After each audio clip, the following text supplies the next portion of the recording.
E hoje vamos falar do Brasil profundo. Do Brasil profundo, esse Brasil que só aparece quando querem fazer aquele documentário onde vendem um monte de hambúrguer, salsicha, batata frita e demais, que chamam de repórter tal, o que é uma coisa fantástica, mas no dia a dia se esquecem. No dia a dia se esquecem do Brasil profundo, o Brasil que está nos povos originários, nos povos quilombolas e nas comunidades ribeirinhas. Esse Brasil que precisa, além de defesa, precisa ser incluído no Brasil.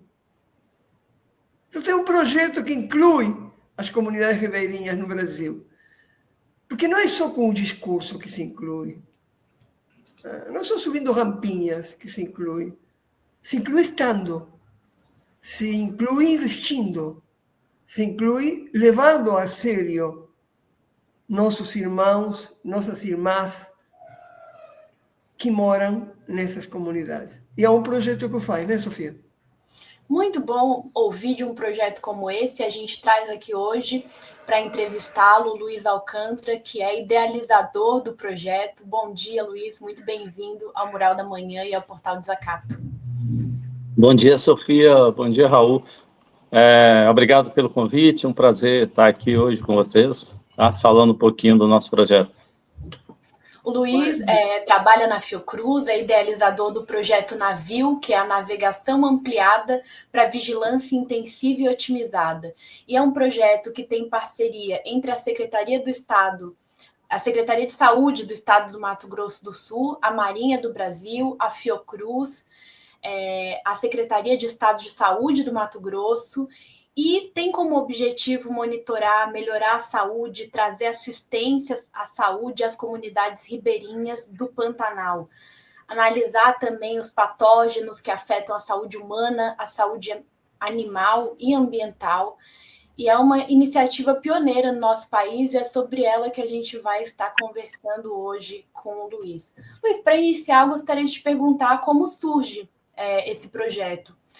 Em que ano ele surge e por quê? Bom, Sofia, esse projeto, né, o projeto Navio, ele surgiu a partir de uma iniciativa no início de 2023, certo? Então, assim, são coisas que já acontecem no Brasil e que a gente não tem ciência, né?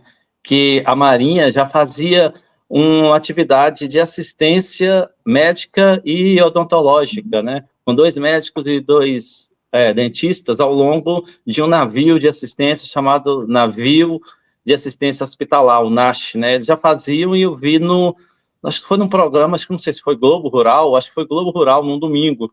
Eu estava assistindo, que eu gosto de ver de vez em quando, e aí passou esse navio, né? E falou um pouquinho dele, e eu achei interessante, porque eu já tenho eu pensei, por que não colocar laboratórios dentro dele e ampliar o que eles já fazem? A gente faz a pesquisa e ainda faz um trabalho de assistência mais direcionado, né, menos, com mais assistência mais intensa aos ribeirinhos. E eu tenho um passado disso, que nós fizemos esse treinamento durante o surto de Zika, né? Eu coloquei laboratórios dentro de um ônibus e saí da Fiocruz Bahia. Nós fomos o Nordeste todo treinando os laboratórios centrais de saúde pública, LACENS, em mapeamento genético, né? Mapeamento genético do vírus Zika. Isso foi capa da revista Nature, né? Na época, e aí depois eu coloquei no motorhome mais 2 laboratórios e fizemos no Centro-Oeste. E foi nessa atividade, em 2019, no Centro-Oeste, que eu comecei a ter uma relação de parceria, de colaboração com a Secretaria de Saúde do Mato Grosso e do Mato Grosso do Sul. E aí juntou com o que eu vi na TV, a gente conseguiu ir até a Marinha, conversar com o almirante, lá no 6º Distrito, em Ladário, divisa com a Bolívia, e fizemos um projeto, fizemos o termo, assinado com a parceria dos 3, né, dos 4, quer dizer, e começamos em 2023 mesmo, em novembro de 2023. né? A gente já está quase chegando a 2 anos. Muito bem. Eu queria dar um bom dia para o Célio. Célio, faz dias que não te via, hein? Onde está, Célio? Como está lá? Palhoça.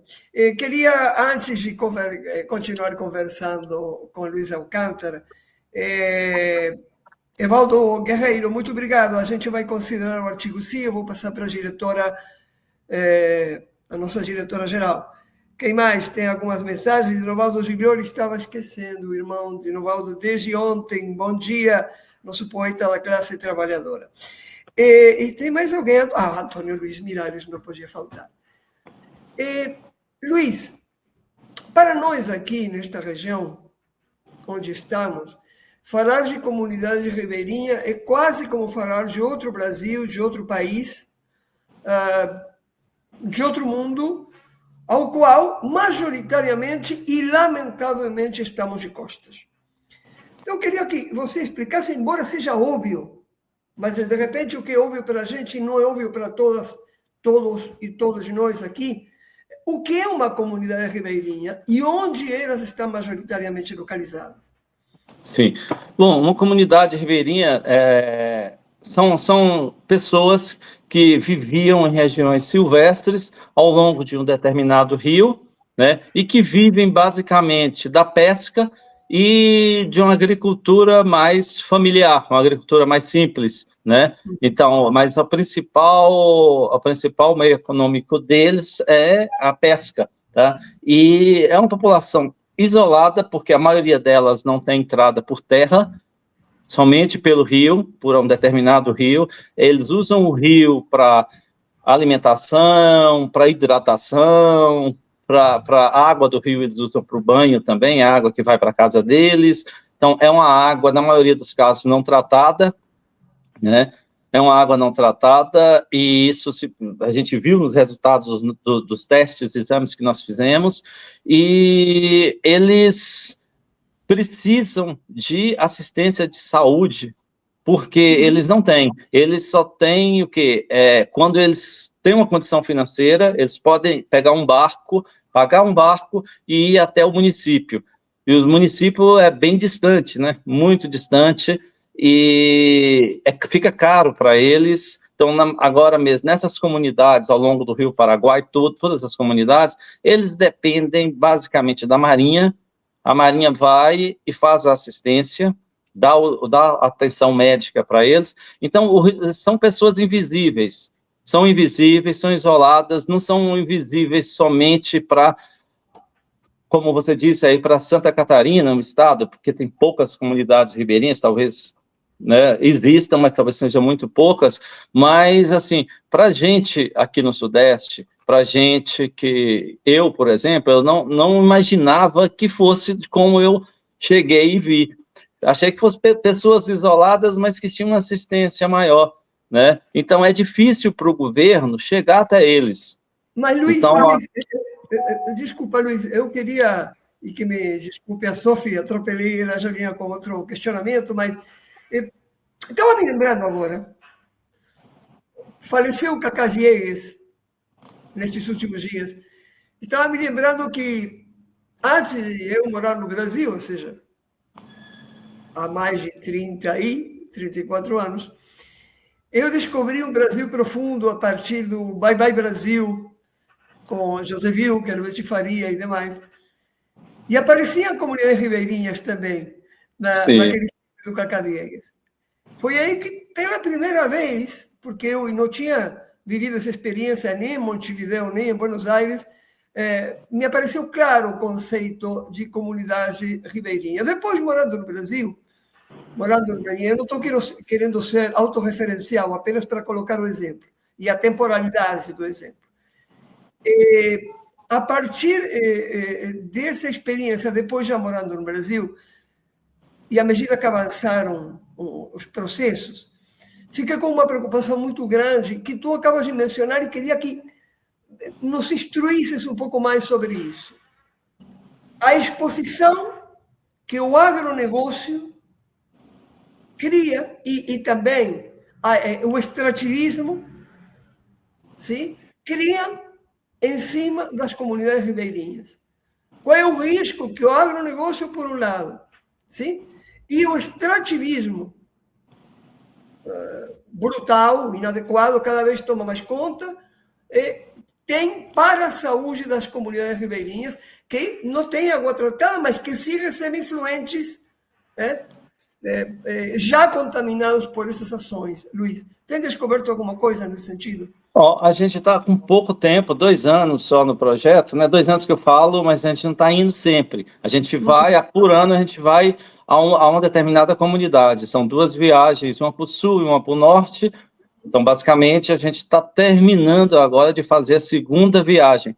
Então, o nosso papel, né? O nosso papel principal é levar saúde para eles, tá? A gente está junto com a Secretaria de Saúde dos 2 estados, e aí vai uma equipe da Secretaria de Saúde para trabalhar com esses aspectos, porque aí já não está dentro da meu alcance, né? Meu alcance Mas você falava do LACEN, que participa, por exemplo, o LACEN.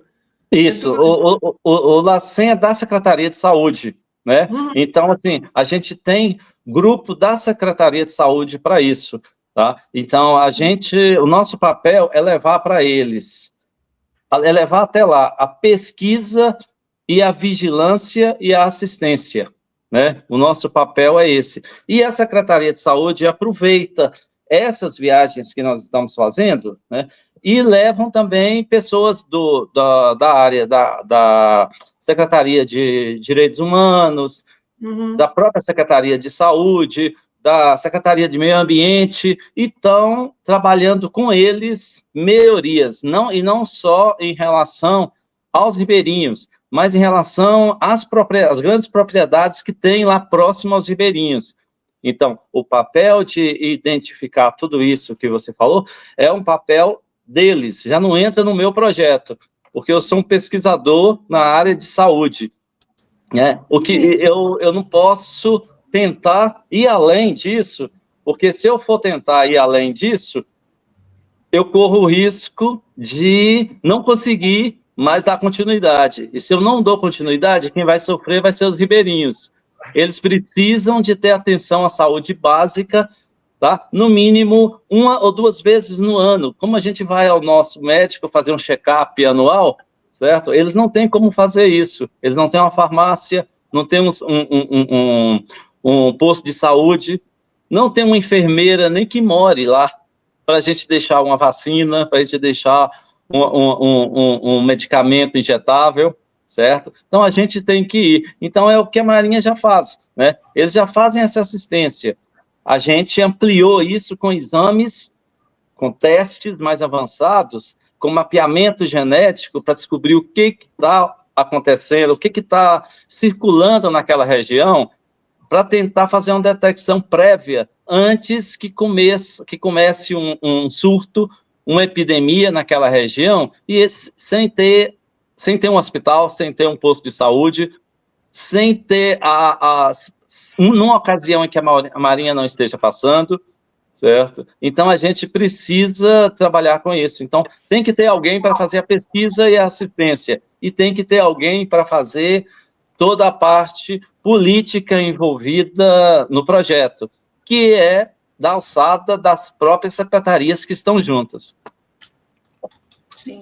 E, Luiz, quais foram os principais problemas de saúde encontrados nessas comunidades? E quais as razões, né, em decorrência do que esses problemas de saúde? Sim, nós encontramos nesse tempo, né, nós fizemos 2 viagens para o tramo sul, para o eixo sul, até Porto Mutinho, né, saindo de Corumbá, e também uma viagem para o tramo norte até Cáceres, saindo de Corumbá.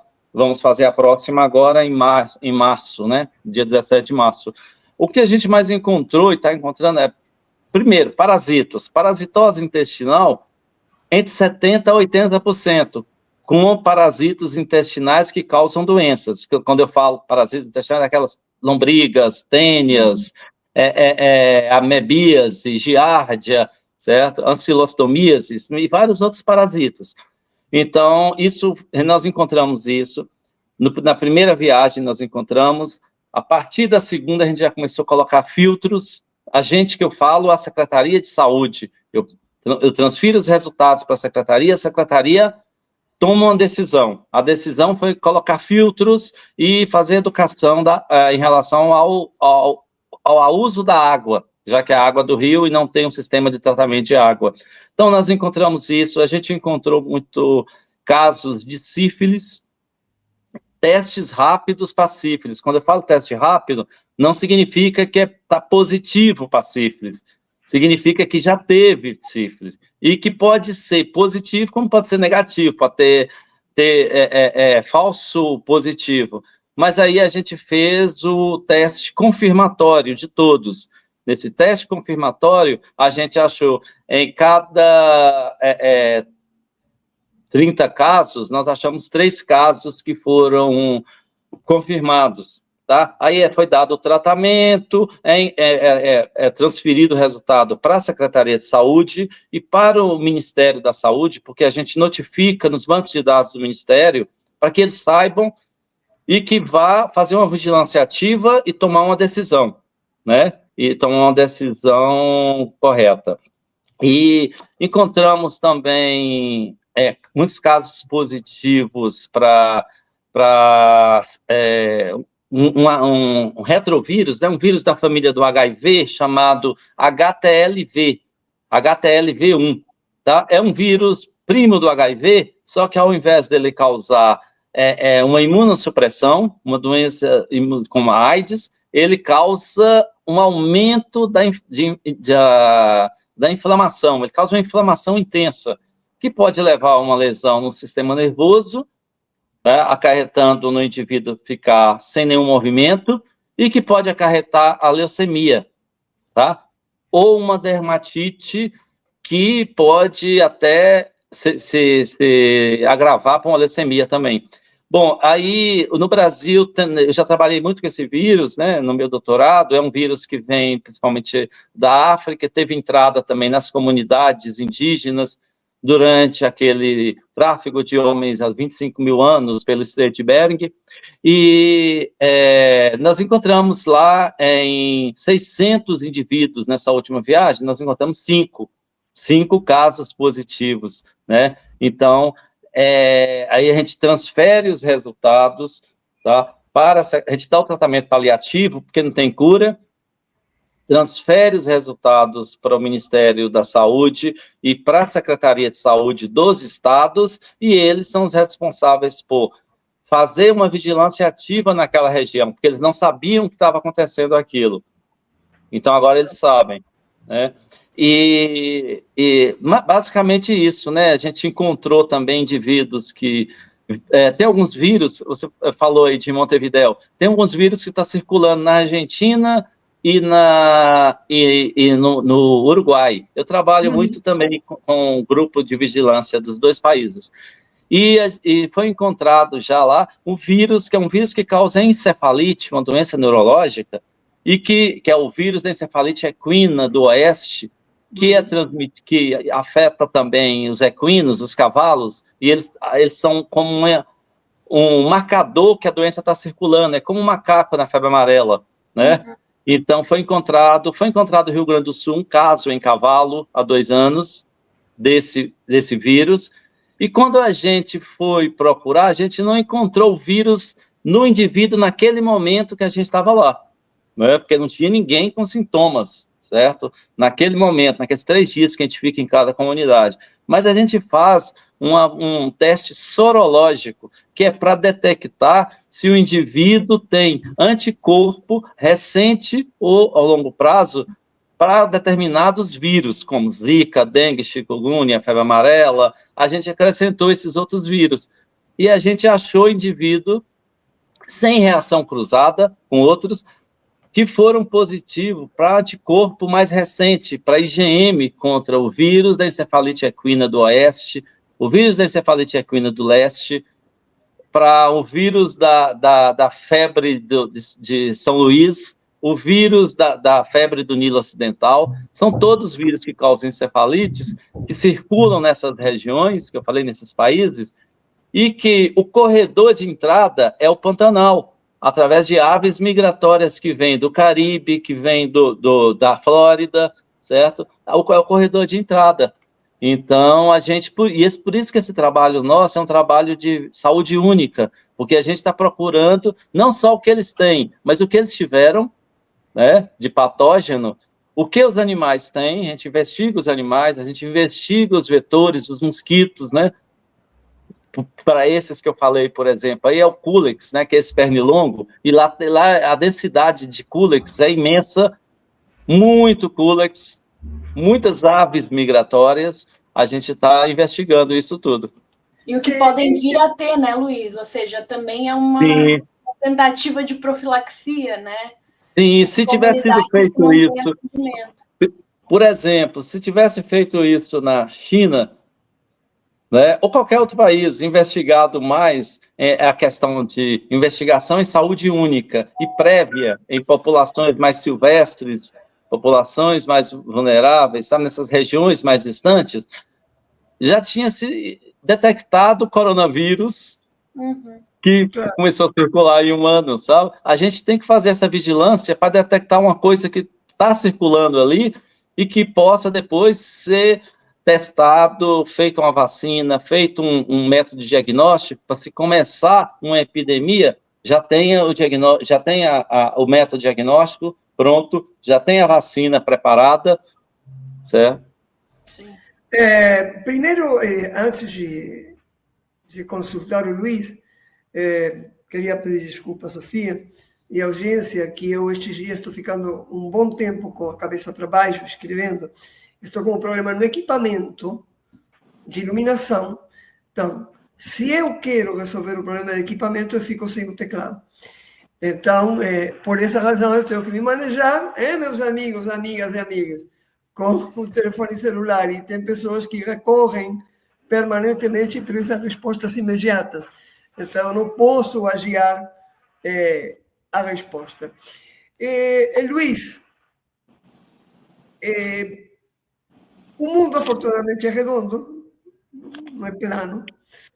Então, a gente tem uma interconectividade muito grande também em todas as doenças, em todo o planeta. Eu te falava antes sobre o problema do extrativismo, o fracking, por exemplo, e também dos agrotóxicos. Compreendi perfeitamente a tua resposta, mas agora quero passar para outro espaço, para outro segmento dessa mesma pergunta.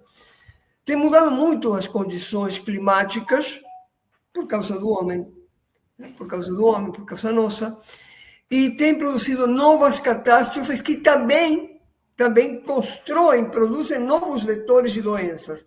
Como isso chega nas comunidades ribeirinhas? Qual é o efeito dessas catástrofes? Como, por exemplo, tivemos no Rio Grande do Sul, no ano passado, e outras tantas. Cada vez é maior o nível de catástrofe que nós temos a nível climático. Como afeta isso a uma comunidade que, pelo que tu apresentas, já em si é altamente vulnerável? Sim, Raul, é uma pergunta boa essa aí. O nosso projeto é um projeto que visa, por isso que ele vai vários anos, né?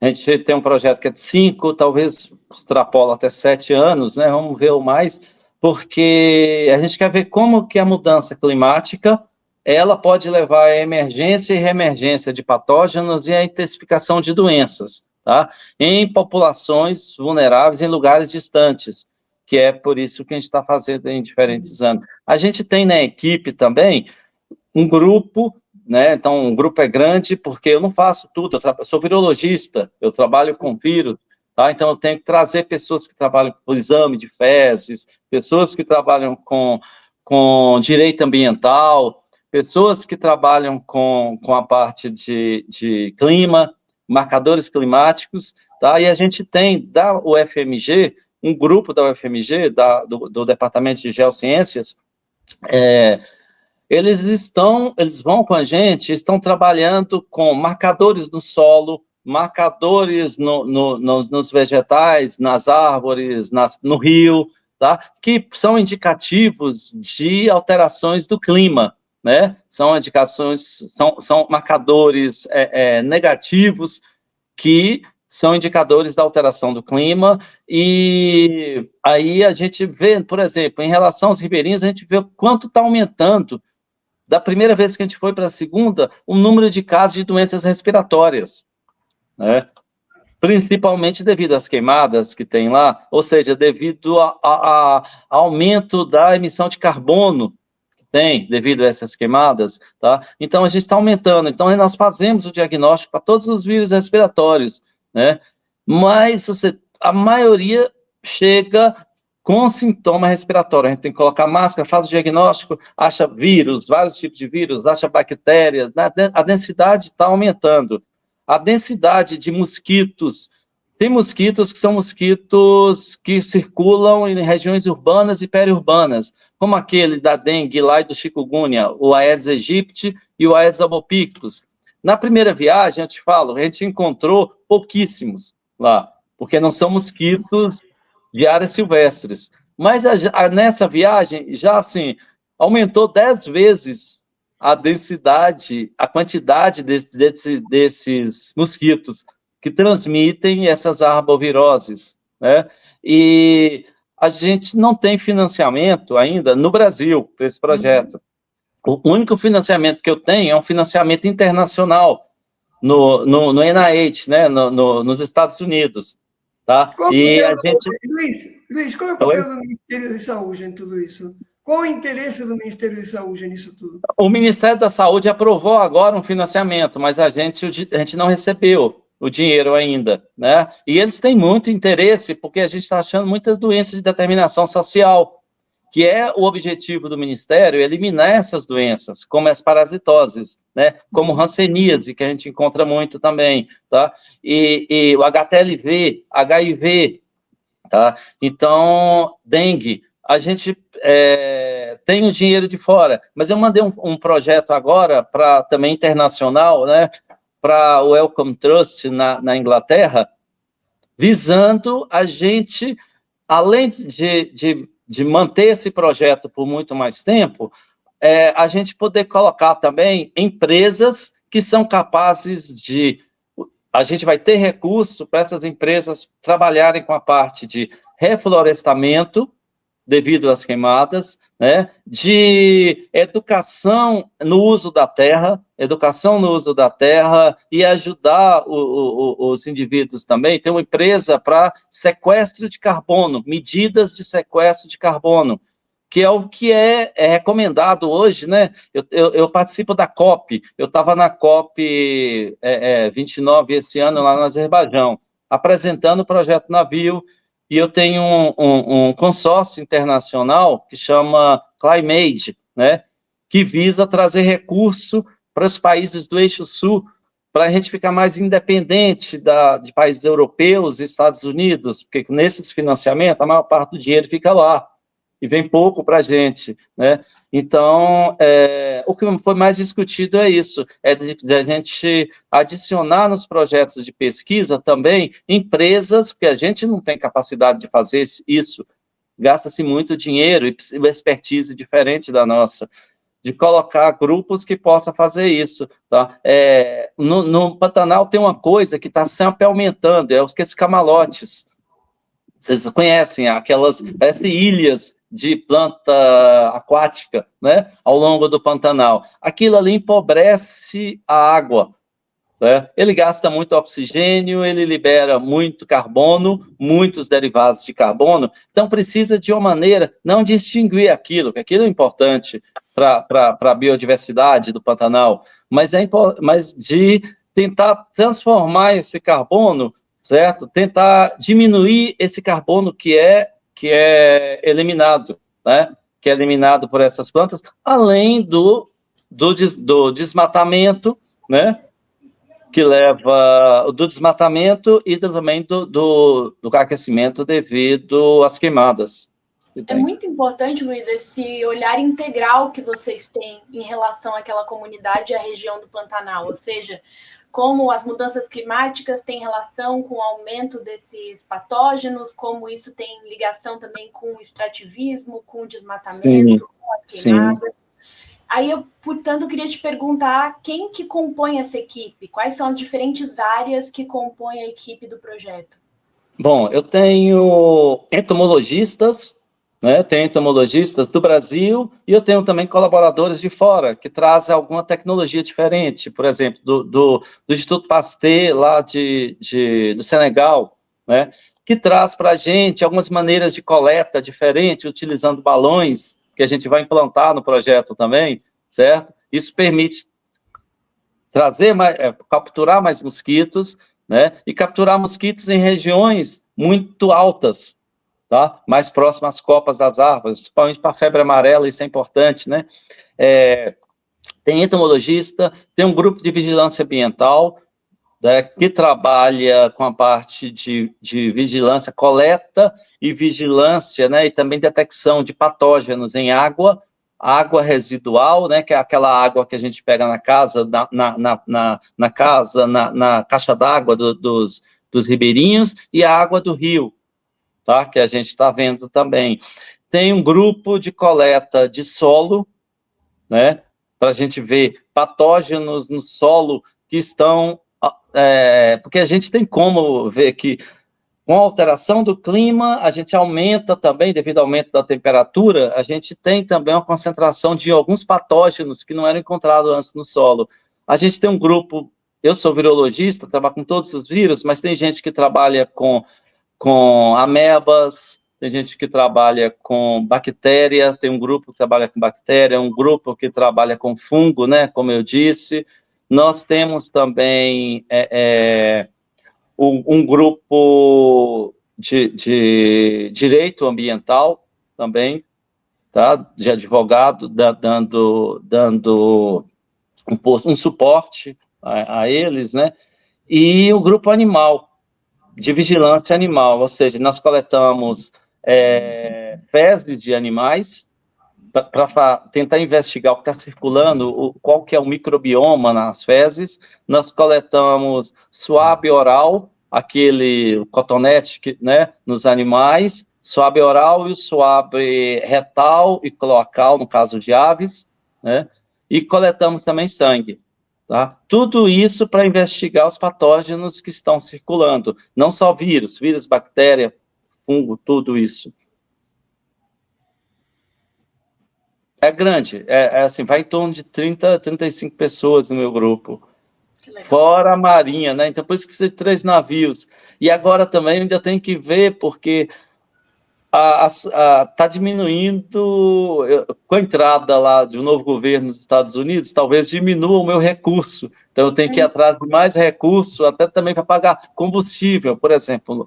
O gasto de um navio, de 3 navios desses que vocês estão vendo aí no Rio, durante uma viagem, é em torno de R$400 mil de combustível. Caramba. Sabe? É muito caro. Mas é interessante. Eu queria que todos vissem, que as pessoas vissem esse projeto, não para me ver, não para me gabar em relação ao projeto, mas para saber que outros podem fazer a mesma coisa, fazer projetos para chegar até populações que estão precisando, entendeu? E são momentos de alegria, são momentos de choro para toda a equipe. Nós já pensamos até em colocar um terapeuta para a equipe também, porque tem momentos que um ribeirinho chega para você e pede para trazer, quando vocês voltarem, traz uma garrafinha de água mineral, porque eu nunca bebi uma água mineral. Nunca ninguém me pediu isso. Aí você traz várias garrafas de 5 litros lá e deixa lá. É como se tivesse ganhado na loteria. Tá? Eu falei, se eu te der uma garrafa de água mineral de presente, você vai tacar essa água em mim. Sabe? Então, assim, a realidade é outra. Então, conhecer os ribeirinhos é importante. Conhecer qualquer grupo vulnerável e que esteja isolado. Tá? Conhecer o Brasil profundo. Sim. Luiz, audiência, a gente vai fazer um brevíssimo intervalo e já retornamos com a entrevista. Ok, estou aqui. Este programa é apresentado graças aos nossos apoiadores culturais. Sintraceb, FESESC, Sindisaúde Santa Catarina, Sinjusc, Sinergia, Sintracem, Sinasef, Seção Sindical IPSC, Sindiprev Santa Catarina, Sintesp, Stiel. Seja um apoiador cultural. Ligue para 499-8808-5438.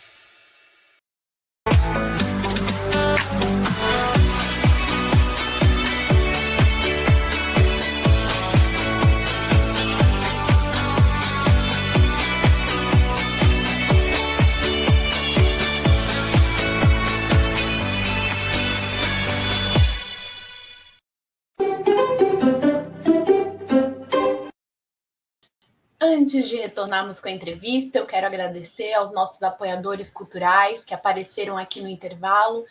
São graças a eles que é possível a gente realizar o nosso trabalho todos os dias, de segunda a sexta-feira, também sábado e domingo pelas nossas redes e no nosso portal desacato.info. Então, muito obrigada pelo apoio de vocês. É assim que a mídia independente consegue produzir conteúdo, contratar jornalistas e trazer a outra informação sobre Florianópolis, Santa Catarina, Brasil e o mundo aqui todos os dias. E se você quiser apoiar o nosso trabalho, nós temos 3 formas de apoio. Uma é através do Pix, que está aqui em cima. desacato.contribua.pix@gmail.com. Você pode também contribuir sendo um membro do nosso canal no YouTube. E você pode contribuir sendo um leitor ou leitora amiga do Desacato, acessando o portal desacato.info. Tem todas as informações de apoios que podem ser mensais ou anuais e vão desde R$10 por mês até valores mais altos. Contribuindo de qualquer uma dessas formas, você recebe, se sorteado, nós sorteamos todas as segundas-feiras, um livro da Editora Insular para aqueles que nos apoiam. A Editora Insular é uma editora aqui de Florianópolis, com um catálogo excelente de livros, obras imprescindíveis, e todas as segundas-feiras, durante o nosso jornal, o JTT, nós sorteamos um livro para aqueles que contribuem. Se você não puder contribuir financeiramente, curta, compartilhe o nosso programa e os nossos conteúdos, comente, converse aqui com a gente. Tudo isso nos ajuda a poder chegar a cada vez mais pessoas com a outra informação. E agora chamo aqui o Raul Fittipaldi e o Luiz Alcântara para seguirmos com a nossa entrevista. Luiz, eu estava lendo os comentários da Liu. Liu é bióloga, uma importante bióloga, que está aqui em Santa Catarina, bióloga colombiana, meio argentina também, meio brasileira. E eu não quero colocar o Luiz numa situação de desconforto para nada. Estou muito comovido com a experiência que o Luiz está relatando aqui. E parabenizo, Luiz, pela humanidade, sobretudo pela humanidade do projeto. Agora, dentro do relato feito pelo Luiz, há algumas coisas que eu gostaria de resgatar. Luiz diz, bom, quem sabe agora com o governo Trump a gente não consiga esses dinheiros. A ver, e não é para ti, Luiz, é para a audiência como um todo. Boa parte dos empreendimentos do agro e da extração, do fracking e demais, em nome do desenvolvimentismo, está liberando os impostos, isentos de impostos. Eu acho que é hora, e aí seguindo um pouco o comentário da Liu, é hora de ser sérios com a saúde dos conjuntos mais vulneráveis da nossa sociedade e justificar o porquê de não esse imposto, sendo que esse imposto poderia ter sido utilizado e poderia ser utilizado de forma soberana, sem ter que pedir para outros países, para defender o produto final do dano que esse sistema de fracking, que esse sistema pecuarista infringe, produz nas sociedades mais vulneráveis. E eu acho que é um debate, eu não sei se aconteceu esse debate na COP29, agora teremos a COP30 no Brasil. Eu acho que o debate é soberano. É um debate soberano. Porque as mesmas ONGs que, inclusive, lavam dinheiro, muitas vezes, a partir de projetos que, em teoria, defendem nosso bioma, nossas comunidades, nossos povos originários, são as mesmas dos países que desmatam, extraem madeira, extraem minério e que, lembremos, a maioria dos medicamentos que se produzem no mundo tem origem na vegetação brasileira, no sistema ecológico, no bioma brasileiro. E depois nós temos que pagar preços altíssimos por um medicamento que não poderia ser fabricado nem pela Bayer, nem pela Monsanto, nem por Ciba-Geigy, nem por ninguém, nem pelo Rompulen, nem por ninguém, se não existisse a natureza do Brasil. Então, queria fazer esse comentário meio editorial, Sofia e Luiz, me desculpem, e queria a opinião do Luiz, sim, nessa parte. Eu sei todo o equilíbrio que o Luiz tem que fazer para manter o projeto vivo. E essa humanidade do Luiz me permite não lhe perguntar algumas outras coisas. Mas queria falar apenas dessa questão da isenção de impostos para aqueles que produzem as doenças, que incentivam as doenças. Acho que o Brasil precisa defender, através de você, Luiz, na COP30, essa soberania nossa, colocando, por exemplo, impostos em muitas dessas empresas que, se não são transnacionais ou multinacionais, são servis e estão a serviço das multinacionais e das transnacionais, não brasileiras. Queria te escutar a respeito do imposto, apenas isso, Luiz. Me desculpa toda Não, eu concordo com você, A gente precisa disso, sabe? A gente, em relação ao projeto, né, que eu estou te falando, o projeto foi aprovado, são projetos de 5 anos que eu já tinha do NIH, e que a gente conseguiu a aprovação por mais 5, a partir desse ano agora que nós estamos, tá? Mas foi congelado por 3 meses a quantidade de recursos, se manter a mesma ou não. Por quê? A gente corre o risco, talvez, diminuir, porque tem um nome lá, alteração climática.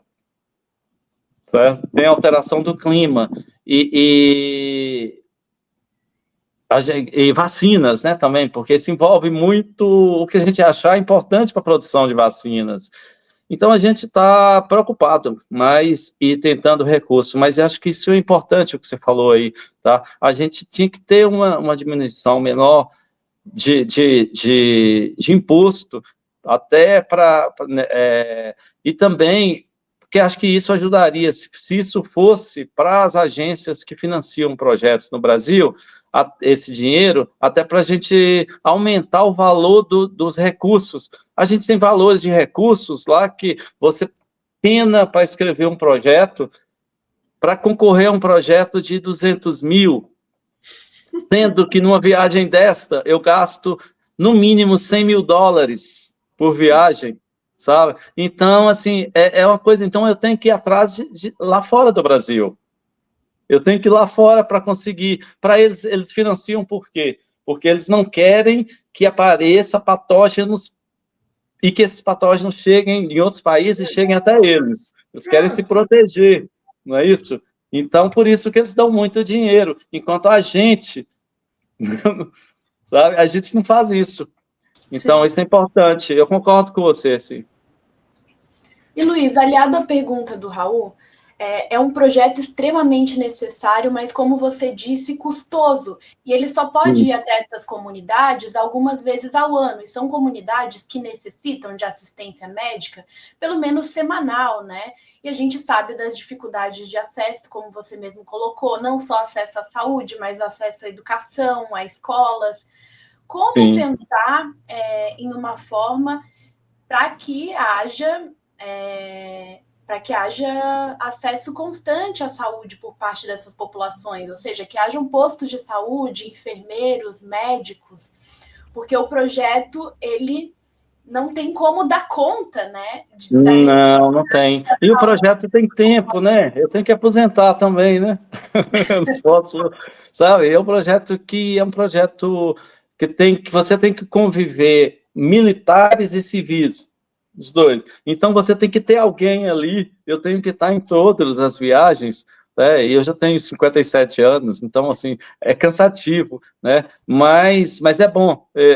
Mas em relação ao que você perguntou, a Marinha já faz essas viagens, essas atividades de assistência, eles já fazem há mais tempo. Então, eles vão, assim, tipo, a cada 2 meses, eles estão passando nas comunidades. Os médicos, os dentistas e os enfermeiros estão passando lá no navio de assistência. Eles param e os ribeirinhos adoram. Adoram. Assim, você fala da Marinha, eles adoram o grupo da Marinha. Eles já faziam com dinheiro do Ministério da Defesa. Então, compravam um mínimo de medicamentos, faziam vaquinha entre eles, compravam os remédios, os medicamentos, deixavam dentro do navio.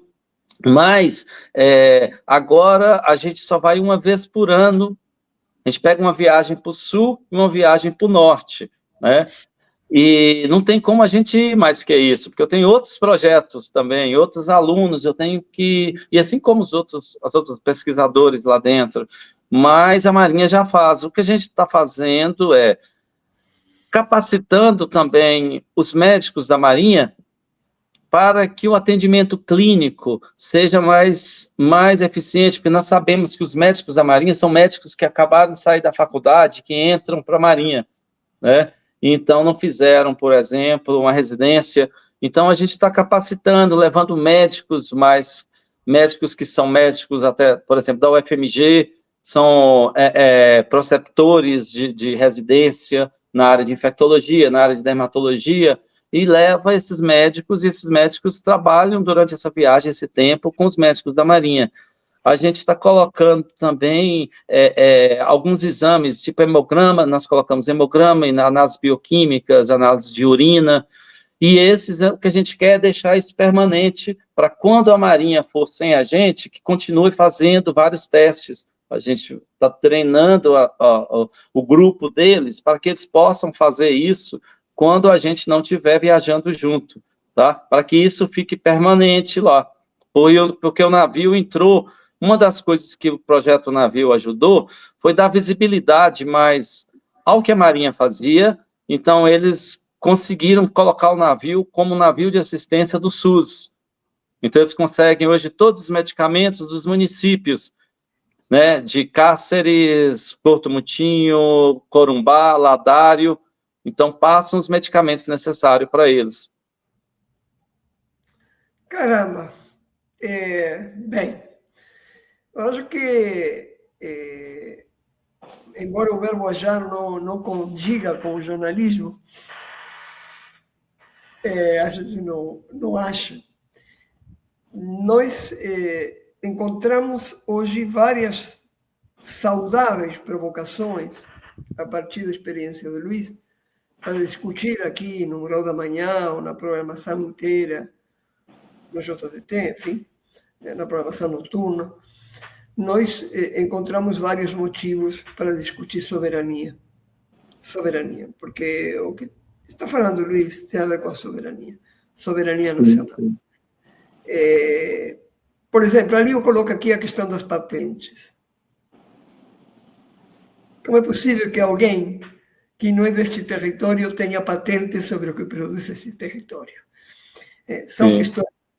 Como é possível que Luiz só possa fazer uma viagem por ano para uma região e mais uma para outra região?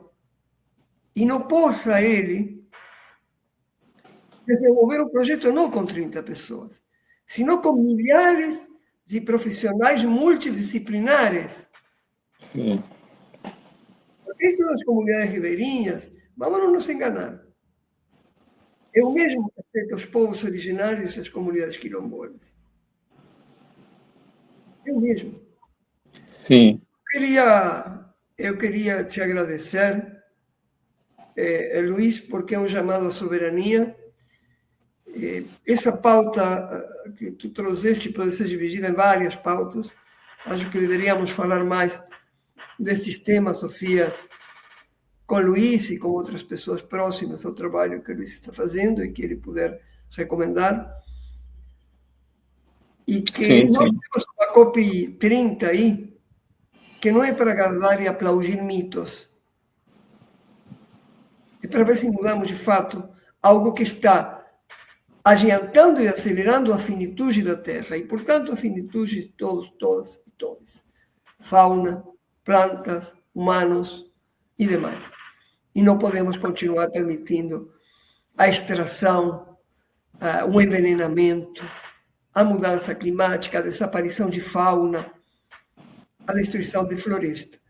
Queria já agradecer demais, nós agora precisamos falar um pouquinho dos programas da noite. Queria agradecer demais a Luiz Alcântara, belíssima pauta, Sofia. Queria agradecer o Luiz. Quero agradecer muito, Raul, ao Oscar Paris, que é jornalista da Querido, Fiocruz, que trouxe essa pauta para nós. Então, muito obrigada, Oscar. Muito obrigada, Luiz. Vamos querer seguir acompanhando agora a terceira ida, né, do projeto, a terceira edição. É um trabalho realmente extremamente importante, que possam ser criados muitos mais como esse. Eu agradeço também o convite e ter conhecido vocês aqui, né, através do Oscar, né? Agradeço o Oscar, então a Sofia e o Raul foi importante aqui, né? O Oscar tá ajudando a gente bastante na dar mais visibilidade ao projeto, sabe? Isso é importante, e pode contar comigo se vocês quiserem falar com alguém do grupo, né? O pessoal da área ambiental, principalmente, é importante. E foi um prazer estar aqui. Eu gostei muito das perguntas que foram feitas, tá? E dos comentários do Raul. Muito obrigado. Muita bondade sua. Obrigado, Luiz. Um grande abraço ao querido Oscar Paris, sempre próximo da gente lá desde o Nordeste brasileiro. Muito bem. Um abraço. Um grande abraço para vocês. Tchau.